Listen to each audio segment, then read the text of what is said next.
नमस्कार मित्रों, मैं हूं यशपाल सिंह। आप देख रहे हैं बीबी न्यूज। खबरों को देखने के लिए बने रहे मेरे साथ। हमारे पूज्य गुरु भाई महामंडलेश्वर स्वामी शांति स्वरूपानंद जी महाराज, जिन्होंने उज्जैनी में 4 धाम की संस्थापना करके धर्म की ध्वजा को वैश्विक तल पर फहराया है, उनकी जन्मभूमि पर मंदिर के निर्माण के साथ भागवत कथा का आयोजन है और उसका सौभाग्य मुझे प्राप्त हुआ है, कथा वाचन का। तो मैं पूज्य स्वामी जी को अपनी कृतज्ञता व्यक्त करती हूँ। वर्षों बाद इस क्षेत्र में आने का सौभाग्य मिला, क्योंकि हम अपने गुरुदेव के साथ इस क्षेत्र में बहुत परिभ्रमण किए हैं। तो बुंदेलखंड के क्षेत्र के साथ मेरी वैसे हृदय की आत्मीयता है, क्योंकि मेरा साधना काल पूरा इसी क्षेत्र में भ्रमण करते हुए बीता है। तो अभी यहाँ आने का एक अलग रोमांच है। पूज्य स्वामी जी की जन्मभूमि देखने की भी बड़ी आतुरता है। मैं समझती हूँ कि पूरे विश्व के अंदर जिस तरह का भौतिकवाद और आतंकवाद, इसके काले बादल मनुष्यता के ऊपर हैं। युद्ध है, हिंसा है, आतंक है, एक दूसरे के ऊपर चढ़ के आगे बढ़ने की लालसाएं हैं। इससे मनुष्य जाति का कल्याण तो होने ही वाला नहीं, लेकिन मनुष्य अपनी निरंकुश महत्वाकांक्षाओं की वजह से पशु पक्षी, जड़ जंगम, धरती, अंतरिक्ष सबके जीवन को दुश्वार किए हुए है।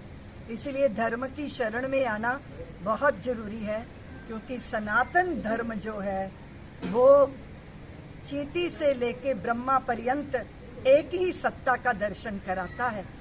इसलिए जब हम जातियों के, प्रांतों के, भाषाओं के, पार्टियों के या अपनी विचारधाराओं के एक टकराव देख रहे हैं, वहाँ ये दृष्टि मिलना जरूरी है कि हम सब धरती के पुत्र हैं।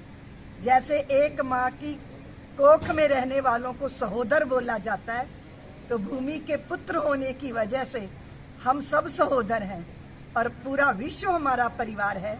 इस भाव के साथ करुणा, वीरता, ये सब मनुष्य के हृदय में जागृत हो, इसके लिए श्रीमद् भागवत कथा और यहाँ यज्ञ का आयोजन किया गया है। पूज्य स्वामी जी की जन्मभूमि, जहाँ उनका जन्म हुआ और उन्होंने पूरे भारत में सनातन धर्म की ध्वजा को फहराया, उस भूमि पे भी, उसकी मिट्टी को भी माथे पे धारण करने का मुझे सौभाग्य प्राप्त हो रहा है। बस यही मुझे। तो इस मामले में आप क्या सोचती हैं? मैं सोचती हूँ कि भारत हिंदू राष्ट्र ही है, क्योंकि हिंदू सनातनी भारत का केंद्र बिंदु है।